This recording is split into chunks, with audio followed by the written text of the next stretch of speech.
It is the voice of Indiana County. It's WCCS 101.1 FM and AM 1160. Dr. Bergesh Sharda is with us today. We're talking about urology and from a number of different angles. Our conversation brought to you by Marcus & Mack, voted Best Personal Injury Law Firm in the Best of Indiana County contest. Marcus & Mack, a law firm representing injured people. How long ago was it that we met you here in the studio? I think it was 6 months. Is that all? Yeah, just 6 months. Yeah, well, it's good to have you back with us today. It is, as I said to you off microphone, it's your wheelhouse here with Testicular Cancer Month in April and bladder issues in the month of May. Urology as a whole at IRMC is something that has really expanded the offerings. So how has it been for you for these first months of your experience at IRMC? Well, they've been good. I'll tell you that, I had, when I first came, the winters were really mild. That's what everybody has been telling me, that they have been one of the mildest winters. I caught COVID for some time in between, but that was fine. And I'm glad that I think in the last 6 months, close to 100 surgical procedures has been done. By me, and by and large, my patients have trusted me and they are happy with me, and that's the biggest takeout for me. Yeah, and urological surgery through robotics now at IRMC. Right. That's another big step that we have started this month. We have started offering robotic surgery for the urology, particularly related to the cancers of the prostate, cancers of the kidney, and cancers of the bladder, plus the testicular cancer that we're going to talk about today. Yeah.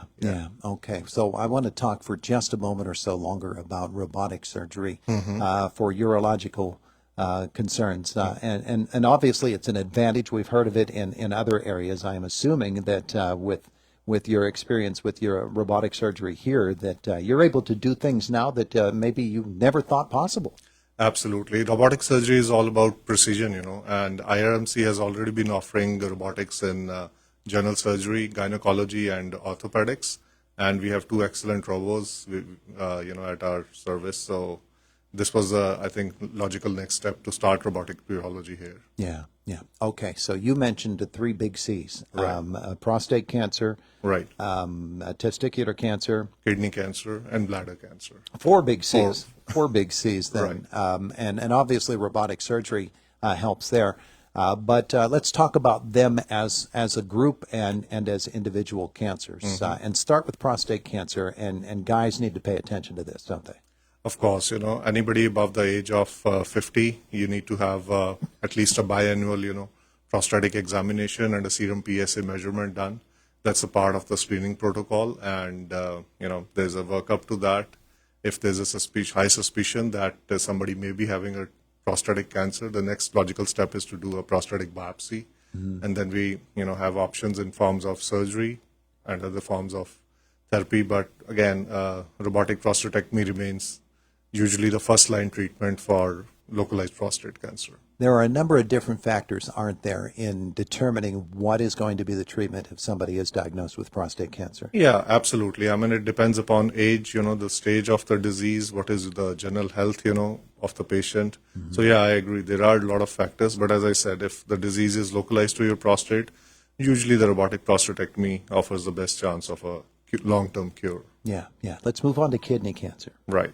Kidney cancer is another concern for men and women. It is.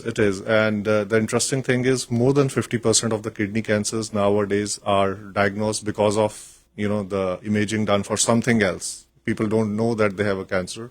They go to an imaging center for something else, for maybe a chest imaging or some unrelated abdominal imaging.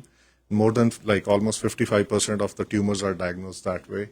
Good part about that is they are usually small tumors, less than 4 centimeters, and with robotic partial nephrectomy, you have excellent cure, long-term cure. With kidney cancer, we have two kidneys, and someone might say, well, then that's easy. I've got kidney cancer over on my right side. I've still got one on the left. Just take the right one out. I'll keep going. Right. It's not quite that simple. It doesn't always work like that, there's a lot of incidence of obesity, hypertension, and diabetes, right, in our area especially, and these things do affect our both kidneys. So whenever there is a kidney tumor, we always try to preserve as much as, the kidney mass as we can, Yeah, sometimes there are situations then when even for a small mass we end up doing taking out a kidney, but those instances are pretty rare. Yeah.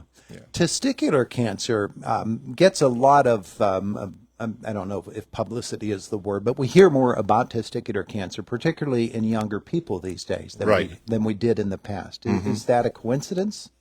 I would say it's a awareness thing. Also, people have become more aware, and there are campaigns going on for monthly self-examination, and we are picking up those tumors earlier, which is a good thing because testicular cancer has a very, very good long-term prognosis, almost touching 98, 99% if we detect them early and treat them early.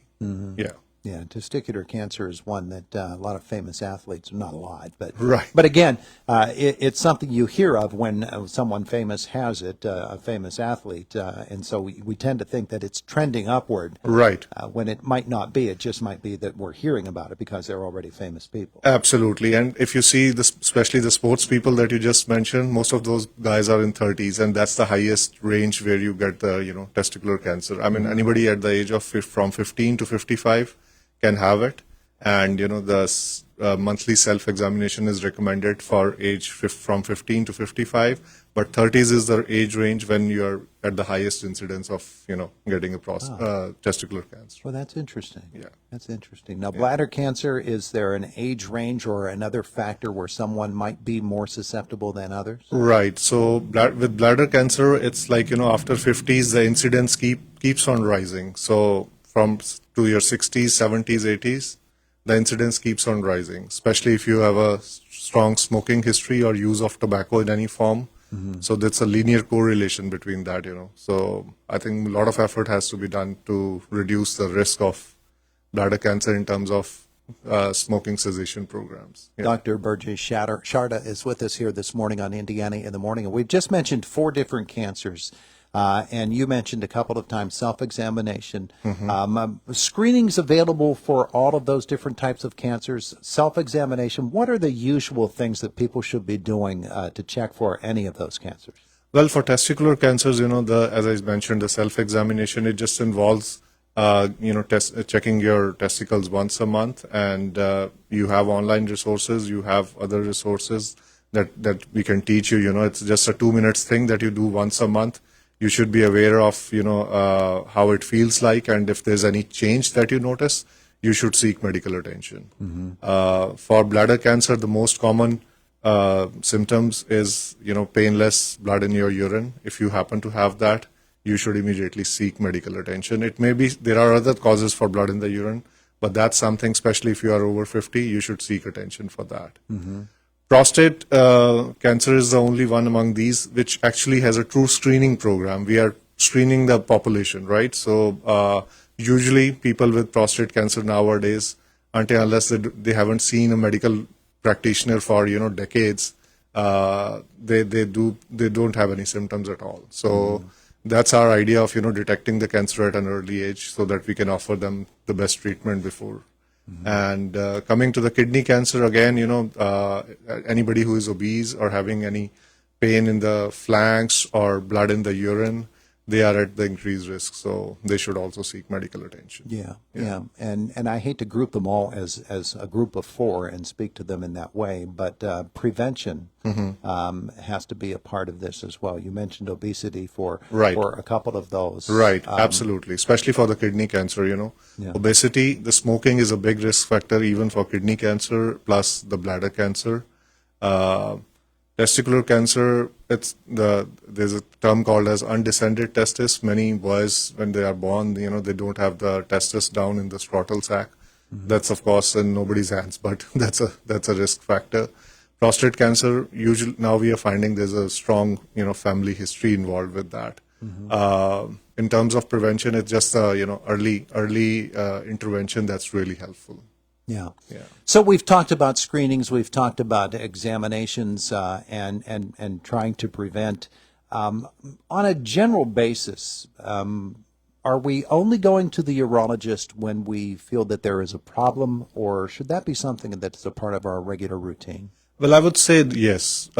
People, obviously, the first point of contact is your family practitioner, and I do get a lot of patients, referral from the family practitioners who come for these complaints. But the first screening, the serum PSA measurement, if you talk of prostate cancer or blood in the urine, those types of screenings, they are already done at the level of a family physician. And if they find something abnormal, then they just send the patients to me. Yeah. Yeah, yeah. When they do come to see you, obviously they're coming to somebody that has a lot of experience in dealing with whatever their issue is. Right. When someone presents with the problem, they might be a little bit scared because they don't know what they're getting into. And that visit to the doctor can be a very intimidating thing. Right. Shouldn't be intimidated, though, should we? I agree. I mean, that element of apprehension is always there when you walk into my office and knowing that, there may be something wrong. And having said that, if there is something wrong, we try to help you with that. I especially for these patients, I try to give my maximum time and support as much as I can, sit with you, try to make you understand what the disease is and, how we're going to treat it. And goal is you to maintain your quality of life with any form of treatment that we're doing. So if you have any of these, it's not end of the story. It's another bump, probably, I would say, that we try to pass you through. Yeah, absolutely. Dr. Bergesh Sharda with us here this morning on Indiana in the Morning. Thanks so much for coming in. We've got Testicular Cancer Awareness Month just wrapping up. We've got Bladder Cancer Awareness just coming on for the month of May. But we should always be concerned about any of those forces. Absolutely. Absolutely. Thank you so much for having me here. It is the voice of Indiana County. It's WCCS 101.1 FM and AM 1160.